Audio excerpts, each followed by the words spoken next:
அன்பார்ந்த உறவுகளுக்கு வணக்கம். என்ன விஷயம்னு கேட்டால், நாம் வந்து தொடர்ந்தும் நிறைய விஷயங்கள பார்த்துட்ருக்குறோம். ஒரு காலத்தில் எதுவுமே தெரியாமல் இருந்தோம். இன்றைக்கி இந்த சமூக வலைத்தளங்கள் அப்படிங்கிறது எல்லாரும் பாவிக்கும்போது நிறைய விஷயங்கள நாம் பார்க்கக்கூடியதா இருக்குது. அந்த வகையில் இப்போ பாருங்க, ஒரு ஒரு காணொளி ஒரு சின்ன ஒரு பகுதி ஒன்று நான் வந்து பதிவேற்றம் பண்ணுறேன் இதோடய சேர்த்து. அந்த காணொளிய நீங்க எல்லாரும் பார்த்துருப்பீங்க எல்லாருக்கும். அது வந்து ஒரு எங்களோட இலங்கை நாட்டு சகோதரி ஒருத்தவங்க இங்கே வெளிநாட்டுக்கு பணிப்பெண்ணாக தொழிலுக்கு வந்திருக்கிறாங்க. வந்த இடத்துல ஏதோ ஒரு பிரச்சனை. அவங்க வந்து அதாவது அந்த பாஸ்போர்ட் அப்படிங்கிறத எடுத்துகிட்டு வந்தாங்க அப்படிங்கிற மாதிரி சொல்லி சொல்லி அடிக்கிறாங்க.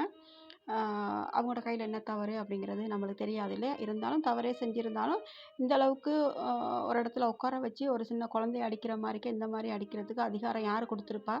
இந்த ஒரு அதிகாரம் யாருக்குமே கொடுக்கல. யாரையும் அடிக்கிறதுக்கான அதிகாரம் இல்லை. அதே நேரத்தில் அந்த சகோதரி வந்து உண்மைக்கே தவறு பண்ணியிருந்தா அதை கண்டிக்கிறதுக்கும் தண்டிக்கிறதுக்கும் சட்டம் இருக்குது.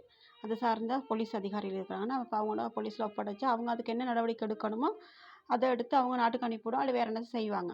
அதே நேரத்தில் அவங்க பெரிய ஒரு கொலை ஒன்றும் பண்ணிடல, களவெடுத்து இல்லை.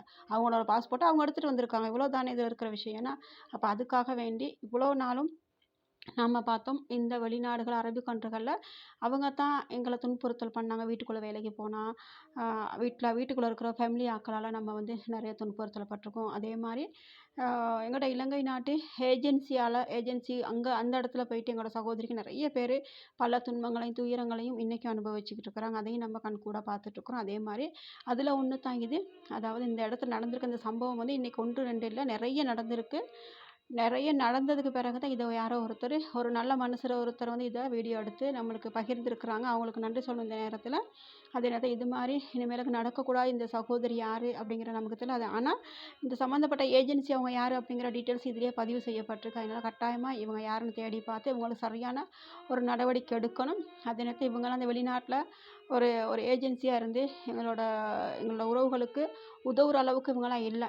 ஒரு மனிதாபிமானமற்ற ஒருத்தர் இந்த அளவுக்கு இவ்வளோ மோசமாக வன்மையாக நடந்திருக்கிறது நம்ம கட்டாயம் வன்மையாக கண்டிக்க வேண்டிய ஒரு விடயம். அதே மாதிரி இனிமேலுக்கு இப்படியாப்பட்ட ஒரு சந்தர்ப்பம் இப்படி ஒரு சம்பவம் யாருக்கும் நடக்கக்கூடாது. ஏன்னா நிறைய பேர் நம்ம எல்லாரும் இல்லாத கொடுமைக்காக வெளிநாட்டுக்கு வரோம், உழைக்கிறதுக்கு வரோம். நாங்கள் உழைச்சி எங்கள் குடும்பத்துக்கு மட்டும் இல்லாமல் எங்களோட சமூகத்துக்காக இருக்கட்டும், எங்கள் நாட்டுக்காக இருக்கட்டும், எங்களோட உதவிகள் போய் சேருது.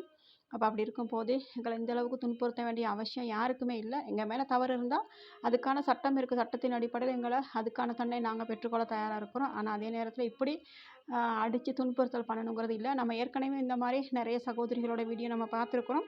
நம்ம பார்த்துட்டு கடந்து போகோம்னா தொடர்ந்து இது திரும்ப திரும்ப திரும்ப நடக்குது. ஏன் நாங்கள் திருப்பி அடிக்க மாட்டோம் அப்படிங்கிற ஒரு தைரியம் ஒன்று இருக்குது. எங்களால் உண்மைக்கு திருப்பி அடிக்க முடியாது. ஆனால் எங்களுக்குன்னு சட்டம் அப்படிங்கிற ஒன்று இருக்குது. சட்டத்தின் அடிப்படையில் தான் நம்ம இங்கே இருக்கிறோம்.